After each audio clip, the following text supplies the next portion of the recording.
Welcome back students. In this video we will discuss question 29 to 35 and 37 and 38. So हमने यहाँ पर एक question skip किया है 36 जो कि डाइहेड्रल ग्रुप का क्वेश्चन है। जैसा कि मैंने पहले ही बताया कि डाइहेड्रल ग्रुप के सारे प्रॉब्लम्स हम एक ही कंबाइंड वीडियो में डिस्कस करेंगे। तो 29th क्वेश्चन स्टार्ट करते हैं। Question number 29। क्वेश्चन नंबर 29 में क्या कहता है ये? The integers 5 and 15 are among a collection of 12 integers that form a group under multiplication modulo 56. List all 12. मतलब आपको 12 एलिमेंट का एक ग्रुप है और उसका ऑपरेशन भी बताया क्या है, मल्टीप्लिकेशन मॉडुलो 56, और उस 12 में से दो एलिमेंट भी गिवन दिए हुए हैं, क्या, 5 एंड 15। तो कह रहा है बाकी के और एलिमेंट्स कौन कौन से होंगे। तो एक्चुअली इस टाइप की स्टोरी जो है हम वैसे साइक्लिक ग्रुप वाले टॉपिक में पढ़ेंगे चैप्टर 4 में, बट यहां पर जैसे इसने पूछा है तो उसका जो हिंट है वो क्या है कि आपके दो एलिमेंट तो दे रखे हैं, एक 5 और एक 15। अब वो ग्रुप भी है, तो ग्रुप है तो क्लोजर लॉ को सेटिस्फाई करेगा, करेक्ट। उसमें इनवर्स वगैरह भी एग्जिस्ट होंगे, वो सब चीजें प्रॉपर्टी सेटिस्फाई करेगा। तो आपको जो एलिमेंट कैलकुलेट करने हैं वो कैसे करने हैं, इस तरीके से, where so this is your actually G set, S इससे बन जाएगा, और एन और एम क्या होंगे, इंटीजर्स। मतलब जितनी भी इनकी पावर्स हो सकती हैं वो, और इनके पॉसिबल प्रोडक्ट्स, उसी को हम ऐसे लिखते हैं। दोबारा समझाता हूं थोड़ा सिंपल सा तरीका। जैसे हमें गिवन दिया हुआ है कि सेट में 5 अवेलेबल है, ये दिया हुआ है कि सेट के अंदर 5 है और 15 है, दो एलिमेंट है। तो अगर सेट में 5 है तो क्लोजर लॉ से 5 इंटू 5 होगा, क्योंकि मल्टीप्लीकेशन ऑपरेशन होगा ना, 5 इंटू 5, क्लोजर लॉ फेल हो जाएगा अदरवाइज। और हमें बोला हुआ है कि जी ग्रुप है तो 5 इंटू 5 होगा, 25 आ गया। अच्छा 15 इंटू 15 भी होगा, 5 इंटू 15 भी होगा। अब जब हमने 25 प्रूफ कर लिया है तो 25 इंटू 15 भी होगा। तो इसलिए हम क्या कह सकते हैं, 5 की सारी पावर्स और 15 की सारी पावर्स, इस टाइप से ये एलिमेंट्स बनते जाएंगे। तो मैं आपको कुछ लिस्ट कर देता हूं यहां पर, बाकी कैलकुलेटिव वर्क है तो आप पूरा निकाल लीजिएगा। तो देखो एक एलिमेंट तो 5 है, एक 15 है, दो तो दे रखे हैं। अब मैं यहां पे 2 ले लूं और यहां पे 0 ले लूं तो एक 25 आ जाएगा। अच्छा दोनों पे एक एक ले लूं तो कितना आ जाएगा, 75 आ जाएगा, 75। लेकिन आपका ऑपरेशन मॉडुलो 56 है, तो 56 से इसको डिवाइड करना पड़ेगा, तो कितना बचेगा, देखो 19 बचेगा, करेक्ट। तो एक एलिमेंट हमें 19 मिल गया। इसी तरीके से हम 5 स्क्वायर को, मतलब 25 को करेंगे 15 से मल्टीप्लाई, तो इस तरीके से आपको मिलते जाएंगे। तो जब 12 कंप्लीट हो जाए तो बस वहां पर रुक सकते हैं, रुकना ही पड़ेगा, क्योंकि अगर आप आगे भी कैलकुलेशन करेंगे तो इन्हीं में से रिपीट होते रहेंगे, कोई नया एलिमेंट नहीं मिलेगा। तो इसी तरीके से 25 into 15, 125 into 15 and 25 into 15 square, इस तरीके से करते रहेंगे तो नए एलिमेंट्स मिलते जाएंगे। अब जो नए ये नंबर्स आ रहे हैं इनको भी मल्टीप्लाई कर सकते हैं। जैसे 19 को 5 से मल्टीप्लाई किया तो 19 इंटू 5 कितना होगा, 95।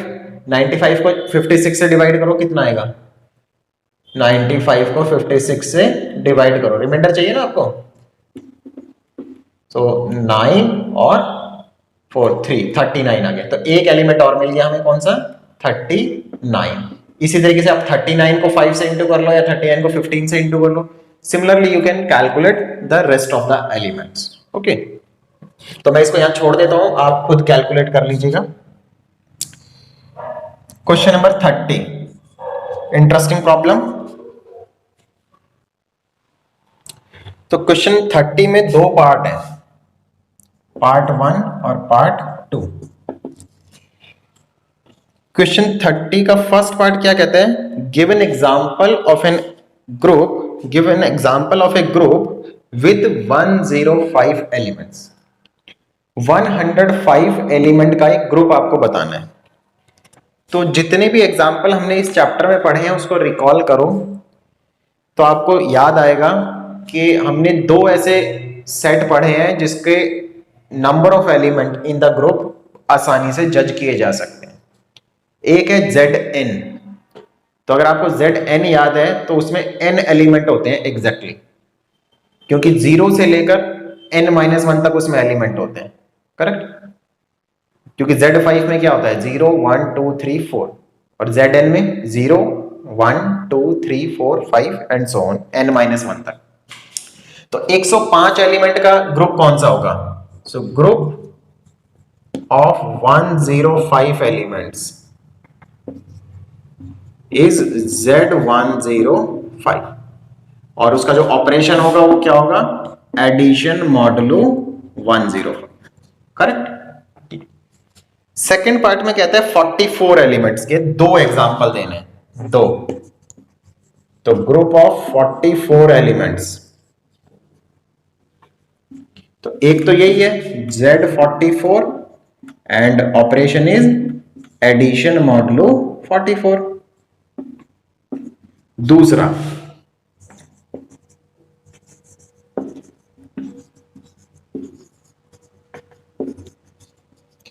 कौन सा ग्रुप होगा वो? तो हमने एक ग्रुप शो किया था, एग्जांपल था जो nth रूट ऑफ यूनिटी। तो आपने अगर ध्यान दिया हो तो nth रूट ऑफ यूनिटी में भी n एलिमेंट्स होते हैं एग्जैक्टली। तो हम क्या करेंगे 44th root of unity form a group of 44 elements. तो एक ये एलिमेंट आपको इस तरीके से यहां पर मिल जाएगा। तो मैंने दोनों ही उस टाइप के एग्जांपल बनाने की कोशिश की है जो हमने इस एक्सरसाइज में इस चैप्टर में पढ़े हैं। अदरवाइज इसके अलावा भी पॉसिबिलिटी है, बट फिर वो हमारे सेकंड चैप्टर के स्कोप से बाहर चले जाएंगे, इसलिए मैंने वो डिस्कस नहीं। Next question 31। तो छोटा सा क्वेश्चन है, नीचे डेफिनेशन लिखा है एक, prove that every group table is a Latin square. Every group table मतलब कैले टेबल, जैसे 33 एग्जांपल में भी बनी हुई, नीचे आप देख सकते हैं। तो every group table is a Latin square. Latin square क्या होता है उसका डेफिनेशन लिखा है, that is each element of the group appears exactly once in each row and each column.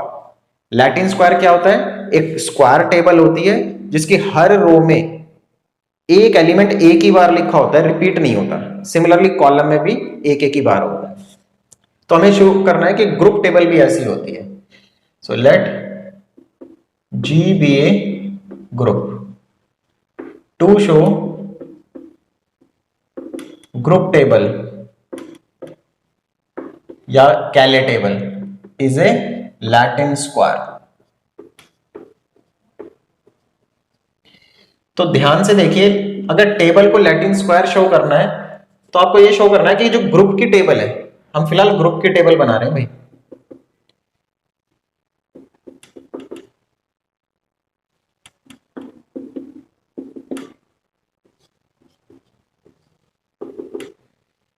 तो यहां पर कितना आएगा? ए i a j A i ए के, और भी आएंगे बहुत सारे।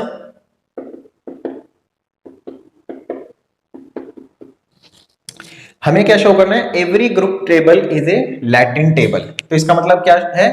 हमें ये जस्टिफाई करना है कि जब हम ग्रुप टेबल बनाते हैं तो किसी भी रो में रिपीटेड एलिमेंट नहीं आते हैं, मतलब सारे के सारे अलग अलग आते हैं।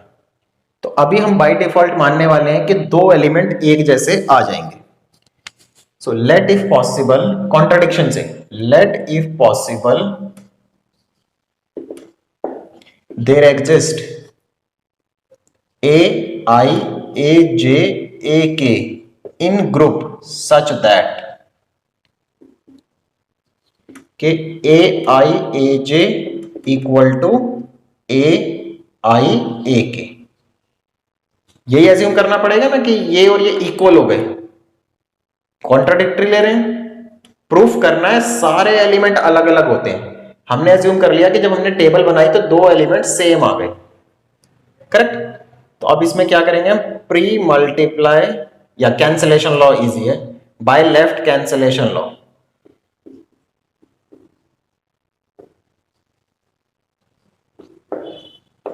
कैंसलेशन लॉ होता है ना ग्रुप में, सेम है, कट जाएगा। ए J equal to a k. This is a contradiction.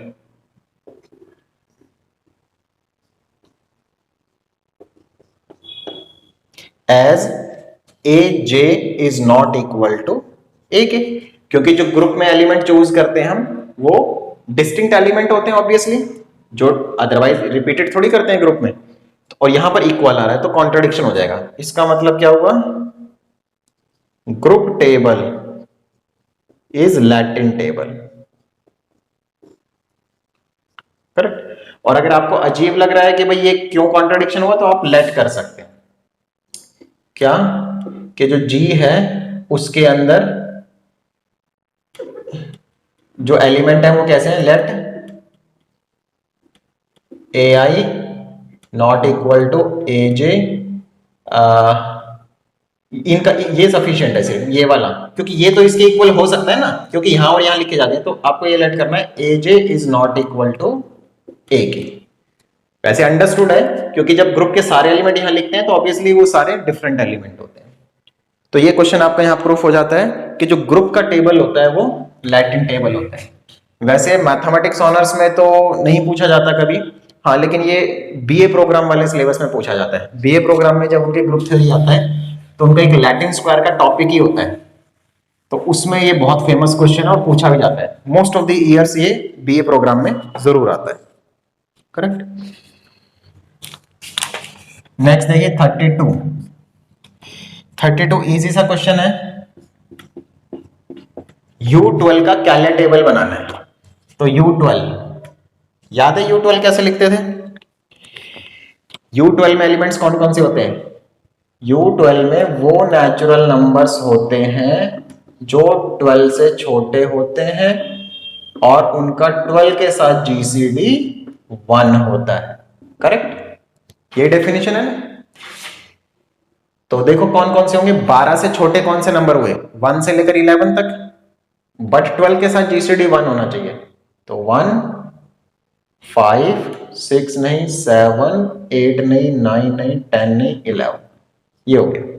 और इसका हमें सिर्फ कैलियर टेबल बनाना है, कुछ नहीं करना।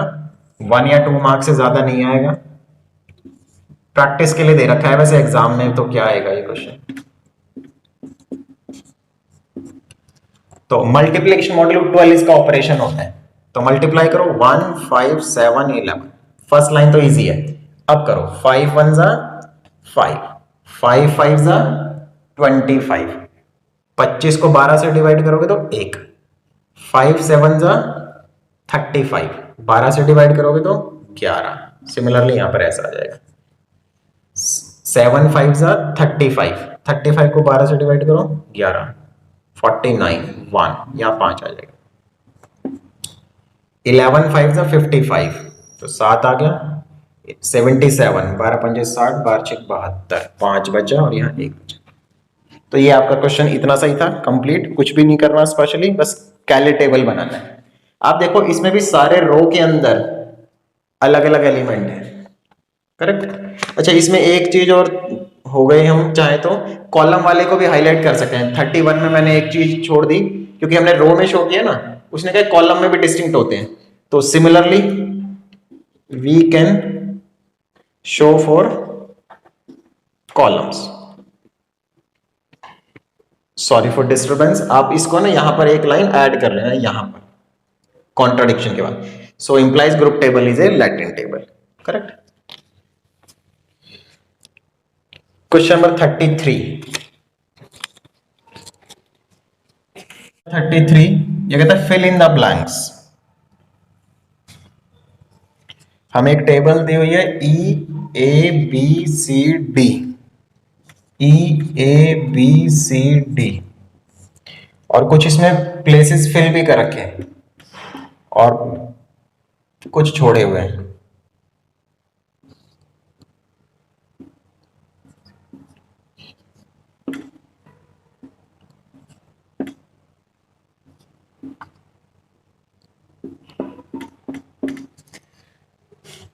मैं इसमें लाइनें खींच देता हूं, थोड़ा दिखाई देगा दूर से।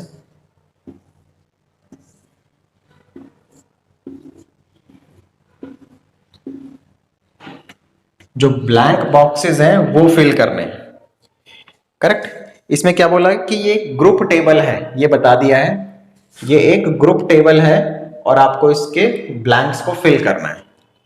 तो अभी अभी हमने जो थ्योरम की लैटिन स्क्वायर वाली वो भी इसमें काम आएगी कि ग्रुप टेबल लैटिन स्क्वायर होती है। इसका मतलब क्या है कि हर रो में और हर कॉलम में एक एलिमेंट एक ही बार लिखा जाएगा। Each element is placed exactly once in each row and each column. ये ई है आइडेंटिटी, तो मल्टीप्लाई करेंगे तो कितना आ जाएगा, सेम रहेंगे ये सारे तो। करेक्ट। वैसे इसने बुक में बोला नहीं आइडेंटिटी है, but by default obviously it is identity. अब देखो और कौन सी लाइन फिल कर सकते हैं, वन बाय वन। मतलब ये एक हिसाब से पजल टाइप का है, सुडोकू गेम जैसे है। इस लाइन में अगर हम देखें तो ई नहीं है और एक ही एलिमेंट बचा हुआ है, so obviously here is a E. Correct. तो आप यहां पर देखेंगे तो ए, ये डी और ए को मल्टीप्लाई करके ई आ रहा है ना, डी और ए को मल्टीप्लाई करके ई आ रहा है। इट मींस ये दोनों एक दूसरे के इनवर्स है, तो यहां पर ए और डी में भी आएगा, देखो ए और डी का भी आ रहा है। तो ये बिहेवियर पे आप चला सकते हो, क्योंकि अगर ए और बी एक दूसरे के इनवर्स हैं तो ए बी की वैल्यू भी ई होगी और बी ए की वैल्यू भी ई होगी। अच्छा, अब नेक्स्ट देखो हम कौन सा फिल कर सकते हैं इसमें, ये वाली लाइन पूरी फिल कर सकते हैं। ए से ई को मल्टीप्लाई करेंगे तो ए ही आना चाहिए, बी को ई से इंटू करेंगे तो बी, सी को ई से इंटू करेंगे तो सी, बिकॉज आइडेंटिटी है ना वो, तो मल्टीप्लिकेशन से सेम आएगा। तो अब ऐसा करने से देखो ये एक रह गया खाली, तो लैटिन टेबल वाला यूज करो कि एक नंबर रह गया वही आएगा, क्या आएगा, ए रह गया ना इसमें, तो बी इंटू डी की वैल्यू ए आ गई। अब देखो नेक्स्ट कौन सा फिल कर सकते हैं, अब ये वाली लाइन रह गई, एक ये सिंगल एलिमेंट रह गया यहाँ पर, तो कौन सा मिसिंग है, सी मिसिंग है, तो ये सी फिल कर दिया। यहां पर देखो क्या मिसिंग है, A B C D E missing है। करेक्ट। अब यहां पर दो दो एलिमेंट रह गए, तो इसमें हमें पिक करना है कि कौन सा आ सकता है यहाँ। तो इसमें ए बी और सी है, तो कौन सा रह गया, एक डी रह गया और एक सी रह गया। ए बी ई है, सी और डी रह गया, तो क्या सी यहां आ सकता है, नहीं आ सकता, क्योंकि फिर वो लैटिन टेबल की प्रॉपर्टी सेटिस्फाई नहीं करेगा, बिकॉज यहां पे भी सी है, तो सी यहां पे लिखेंगे। तो जैसे यहां सी लिखा यहां डी लिखा। अब ऐसे ये दो सिंगल रह गए, अब इसमें कौन सा मिसिंग है, ए, इसमें कौन सा मिसिंग है, देखो ए बी नहीं है। करेक्ट। तो इस तरीके से ये टेबल आप फिल कर देंगे। इसको एक बार रिवाइंड करके देखें पीछे से, तो आपको समझ आ जाएगा थोड़ा सा कि किस तरीके से हमने ये फिल किया है। तो मैक्सिमम स्टेजेस पे हमने इसका लैटिन टेबल का यूज किया है।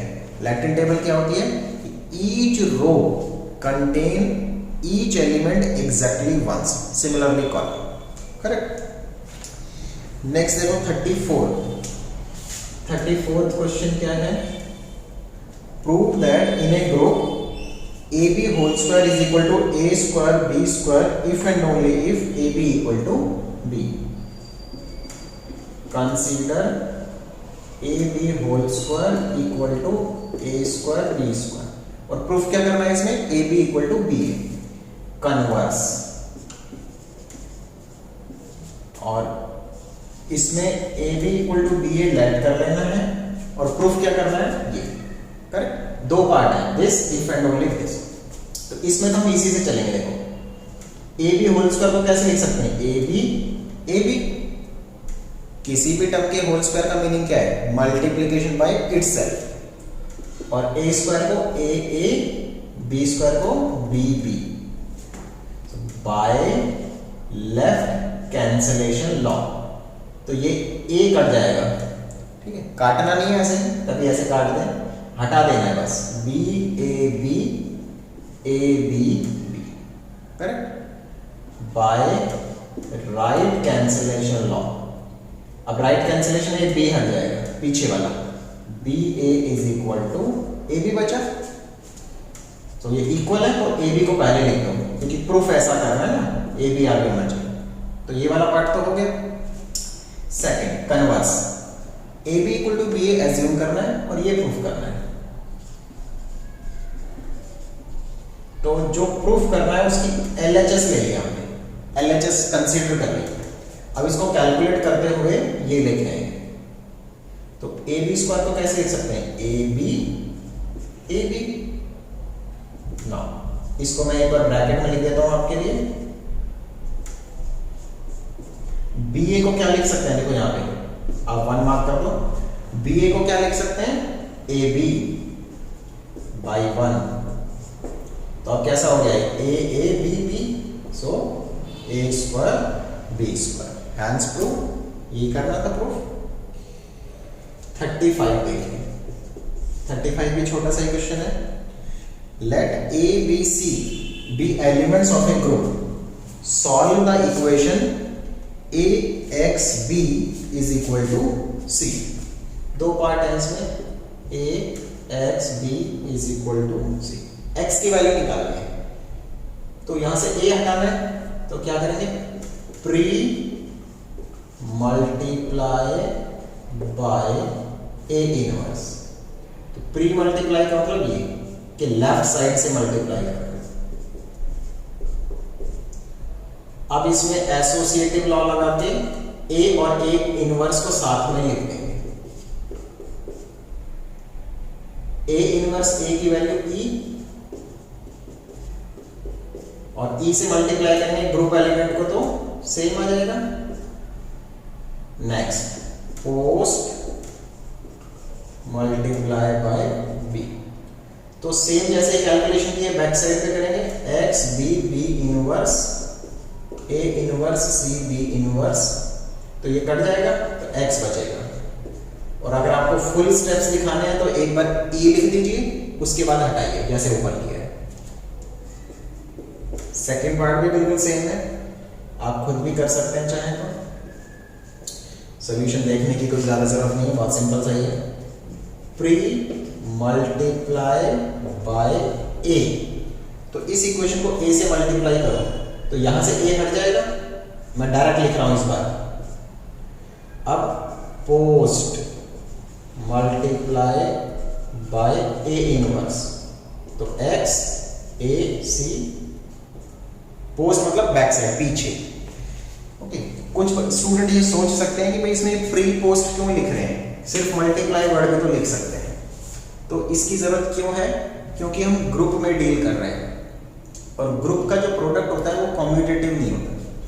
तो आपको बताना पड़ेगा कि जो आप मल्टीप्लाई कर रहे हो वो लेफ्ट साइड से मल्टीप्लाई कर रहे हो, बैक साइड से मतलब राइट साइड से मल्टीप्लाई कर रहे हो, इसलिए ये कंपलसरी होता है, आपको लिखना ही पड़ेगा। करेक्ट। सिमिलर आपका एक क्वेश्चन इसमें है next 36, question number 37, first part. Question number 37 में देखिए क्या कहता है, late G be a finite group, show that the number of elements x of G such that x cube is equal to identity is odd। मतलब group में जो element है जो x cube equal to identity को satisfy करेंगे, उनकी quantity odd numbers में। सो हम करते हैं let x belonging to G x cube equal to e and x not equal to e।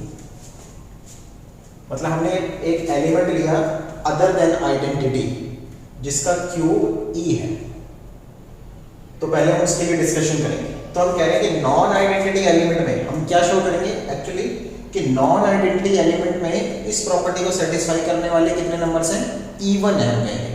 फिर एक e इसको सेटिस्फाई करेगा ही करेगा, e का क्यूब e तो होता ही है, एक हो जाएगा तो ऑड हो जाएगा।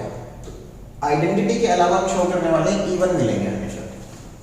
तो उसके लिए हमें 2-3 पॉइंट्स यहाँ जरूरत है। नंबर 1, हम शो करेंगे अगर x इसको सेटिस्फाई कर रहा है तो x स्क्वायर का क्यूब भी e होगा। दूसरी property, x square is different from x। और तीसरी प्रॉपर्टी कि x स्क्वायर जो है आइडेंटिटी के इक्वल भी नहीं होगा। करेक्ट, मतलब x square is non identity, मतलब क्योंकि अगर x स्क्वायर e हो गया तो फिर इसका मतलब हमने तो ये शो कर दिया e का क्यूब e है और हम नॉन आइडेंटिटी वाले एलिमेंट ढूंढ रहे हैं। करेक्ट, तो फर्स्ट वाला पॉइंट देखते हैं, हमें शो करना ये, तो ये तो बहुत इजी सा ही है, x स्क्वायर का क्यूब करा, So this is x6 which can be written as this one, और x क्यूब की वैल्यू e एज्यूम की हुई है। तो इस पॉइंट से हमने आखिर प्रूफ क्या किया? हमने ये प्रूफ किया कि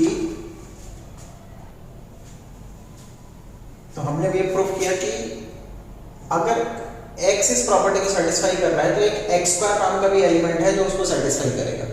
करेक्ट। अब नीचे वाले दो पॉइंट क्यों शो कर रहे हैं कि भाई जो x और x स्क्वायर है वो अलग अलग है, तो ताकि हम उनको दो एलिमेंट कह सकें, इसलिए ऐसा कर रहे हैं। तो कॉन्ट्रडिक्शन से शो करेंगे, हमें शो करना है not equal. Let if possible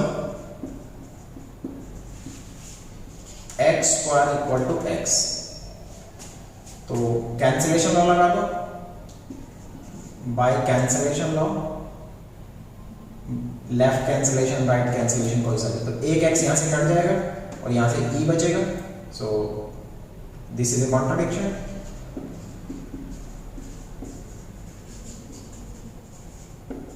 why contradiction? Because x not equal to e। तो हमने क्या प्रूव कर लिया कि x स्क्वायर जो एलिमेंट है वो x के इक्वल नहीं है। अच्छा, अब हम शो करें x स्क्वायर भी e नहीं है। So let it possible x square is e। So what happened? Multiply by e, तो क्या होगा? इसको x sorry multiply by x, इसको x से मल्टीप्लाई करो, x cube is equal to x and x cube की वैल्यू क्या है? e। तो आपको क्या मिला? फिर से x इक्वल टू e मिला। सो ए कॉन्ट्रडिक्शन सेम, क्योंकि हमने एज्यूम किया हुआ है कि x e नहीं है। तो इन तीन पॉइंट से आपको क्या मिला? तो this implies we can say if x is not equal to e then and x cube is equal to e, then x square is an element of G which also satisfy the same property.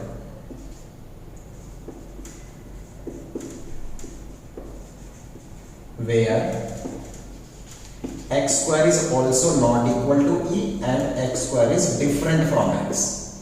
Correct. तो हम क्या करें, जब भी हम group में एक ऐसा एलिमेंट ढूंढ लेंगे जो क्यूब करने से e आएगा, तो उसका स्क्वायर भी क्यूब करने से e आएगा और वो नॉन आइडेंटिटी एलिमेंट होंगे। तो it means there are even number of elements, even number of non-identity elements in G such that x cube is equal to e, where x belongs to G. तो ये तो non identity element हो गए, तो there are even number of element. Correct. अब non identity में even है, और ध्यान दो कि e अगर हम ले लेते हैं तो e तो इस प्रॉपर्टी को सेटिस्फाई करता ही, e cube is equal to e। So hence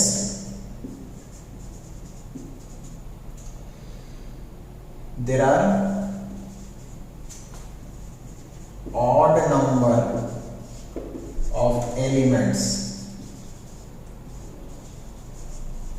in G with x cube is equal to e, x belonging to G. Note that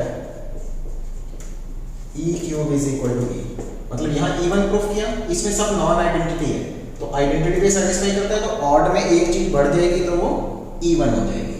correct. तो इस क्वेश्चन का ये फर्स्ट पार्ट था। इसी तरीके से सेकंड पार्ट भी है इसमें। ये कहता है show that number of elements x of G such that x square is not equal to e। तो उसके कितने एलिमेंट होते हैं? वो कहते हैं इवन एलिमेंट होते हैं। तो उसको कैसे करेंगे देखो, let x belong to G और x square equal to e, not equal to.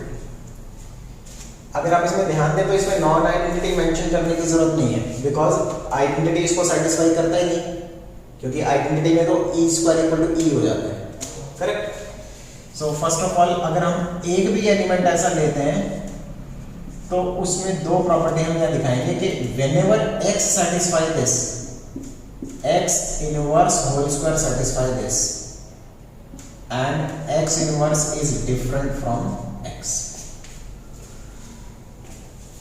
हम क्या करना चाह रहे हैं, हम ये कह रहे हैं कि whenever x satisfy this condition then inverse of x also satisfy the same condition and these are different।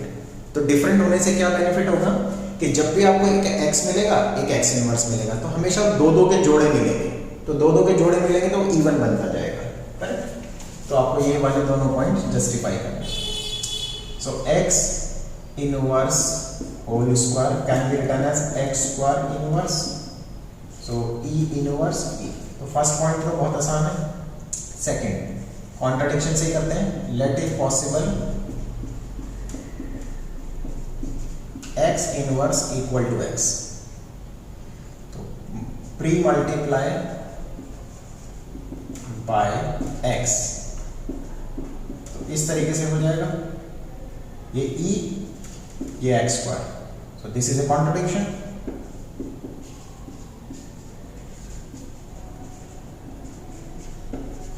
क्योंकि हमने एज्यूम किया हुआ है कि e नहीं है, so this implies x not equal to x। मैं दोबारा रिपीट करता हूं अपना सेंटेंस। इन दो पॉइंट से हमने क्या शो किया, हमने शो किया if x belong to g such that x square not equal to e। अगर कोई x मिला जो जिसका स्क्वायर e नहीं है तो हम कह रहे हैं कि x इनवर्स भी ऐसा एलिमेंट होगा जिसका स्क्वायर e नहीं होगा। और अगर हम इनको दो काउंट करना चाहते हैं, एक x इनवर्स और एक x, तो हमें ये भी दिखाना पड़ेगा ये दोनों इक्वल नहीं है, तो हमने लिखा है इक्वल है। So this implies there are, this implies whenever x belong to g with x square not equal to e, we have x inverse belong to g such that x inverse not equal to x and satisfying the same property। So this implies such element सच मतलब इस type के जो इस condition को satisfy करते हैं, सच elements occurring pairs, occurring pairs। So this implies number of elements x, number of elements of the type x square not equal to e, x belong to g are e1। क्योंकि हमेशा दो दो के जोड़े में मिलेंगे, एक x मिला तो x इनवर्स जरूर मिलेगा, कोई y मिला तो y इनवर्स जरूर मिलेगा, तो हमेशा दो दो के जोड़े में मिलेंगे। So this property satisfying number की जो क्वांटिटी है वो e1 होगी, करेक्ट। तो ये क्वेश्चन नंबर 37 का आपका ये बी पार्ट था। 38 छोटा सा क्वेश्चन है, यहीं पर हो जाएगा। 38 देखिए मैं रीड करता हूं। Give an example of a group, give an example of a group with elements a b c d and x such that a x b is equal to c x d but a b not equal to c d। तो थोड़ा सा complicated इस sense में है कि number of element ज्यादा है, product वगैरह ज्यादा होंगे। तो आपको करना क्या है, फिलहाल आपको 5 एलिमेंट ढूंढने हैं किसी एक ग्रुप में a b c d x, जिसमें a x b equal to हो c x d के, बट a b और c d का प्रोडक्ट इक्वल ना हो। तो सबसे पहले मेरी सजेशन है कि आपको ऐसे दो नंबर ढूंढने हैं या दो एलिमेंट ढूंढने हैं सेट में जिसमें a b और c d का प्रोडक्ट इक्वल ना हो। तो 4 हो गए, 2 नहीं 4 एलिमेंट हो गए। तो कौन से एलिमेंट ढूंढने हैं, तो बहुत आसानी से मिल सकते हैं। मैं आपको एक सिंपल एग्जांपल लेके दे रहा हूं। जो हमने ग्रुप पढ़े हैं उन्हीं में से मैं ले रहा हूँ, अदरवाइज दूसरा भी ले सकता हूँ कोई इजी सा। मैं ZN ले रहा हूँ, तो Z8 ले लेते हैं सपोज, Z8। इसका ऑपरेशन क्या होता है, एडिशन मॉड्यूलो 8। तो आप A की वैल्यू ले लें 2, B की वैल्यू ले लें 3, C की वैल्यू ले लें 4, अब D की वैल्यू क्या लें। देखो मुझे एग्जाम्पल कैसा बनाना है, AB not equal to CD, तो AB को मल्टीप्लाई करेंगे तो कितना आएगा 6, और CD को मल्टीप्लाई करेंगे 6 नहीं आना चाहिए, सपोज मैं 1 ले लेता हूँ, सो दैट इट बिकम्स, और x की वैल्यू 0 ले लो। तो यहाँ पर आप निकालो AB निकालो, कितना आ रहा है 6, CD 4, AXB निकालो, AXB 0, और CXD वो भी आ रहा है 0। So here AXB is equal to CXD, but AB is not equal to CD। तो इस टाइप के और भी बहुत सारी पॉसिबिलिटी सर्च की जा सकती है आसानी से। तो ये हमने यहाँ पर ऐसा एग्जाम्पल बनाया। आप चाहे तो U में भी ढूंढ सकते हैं ऐसा example, you can try in UN, U8, U12 whatever, correct. So ये हमारा क्वेश्चन नंबर 38 हो गया। आज की वीडियो में बस इतना ही। Thank you very much. So please channel को सब्सक्राइब कीजिए। और बहुत सारे स्टूडेंट्स का ये क्वेश्चन आता है कि सर हमें नेक्स्ट वीडियो का पता ही नहीं चलता कि वो कब आ गई है। तो चैनल को सब्सक्राइब करने के बाद आपको बेल आइकन को प्रेस करना होगा, और उसमें जो ऑल वाला ऑप्शन होता है उसको आप अगर जब प्रेस कर देंगे तो नेक्स्ट वीडियो की नोटिफिकेशन आपको नोटिफिकेशन बार में मिल जाएगी। Okay, thank you very much.